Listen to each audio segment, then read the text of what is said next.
After the diplomatic incident, you'd think Karen would finally give up. But no. Her imagination for chaos had only grown more twisted. This time, she aimed to humiliate me and prove some imagined authority over my property. It was a Friday evening when I got a frantic call from my ranch manager. Someone's on the north pasture. They've cut the fence and it looks like they're setting up a party. Sure enough, when I arrived, Karen was there, clipboard in hand, directing a crowd of HOA members and local neighbors she'd somehow convinced to attend. They were setting up tables, a makeshift DJ booth, and string lights, right where my high-security perimeter ran. And here's the detail Karen didn't know. That section of the fence wasn't just any fence. It was the enclosure for my herd of trained bulls, animals I had raised and conditioned for decades. Aggressive, intelligent, and extremely territorial. One wrong move could cause serious injury. Karen, oblivious, waved her hands. Everyone, this is community property. We're having a welcome party. Bring drinks, bring food. I parked my truck quietly, surveying the scene. I knew I had to act fast. Not only to protect the guests she had tricked into trespassing, but to let the law handle Karen's audacity. I tapped the remote on my keychain, and the barn cameras displayed the live feed on my phone. The bulls were calm for now, milling near the fence, but curious about the new intruders.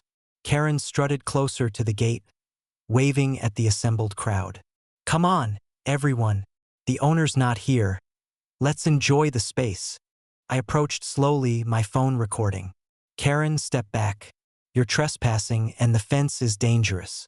Those bulls are trained and territorial. You cannot cross it. Her laugh was shrill. Oh, please, those are just cows. What could they do? The bulls, as if on cue, started moving toward the cut section of the fence. One let out a low, warning snort. The crowd froze. Karen didn't notice. She was too busy directing the playlist on the DJ setup. I called the local deputies. Ma'am, the HOA has cut a fence and allowed people onto my property. There are dangerous animals inside. Immediate response required. Within minutes, sirens wailed. Karen finally turned to see several deputies approaching.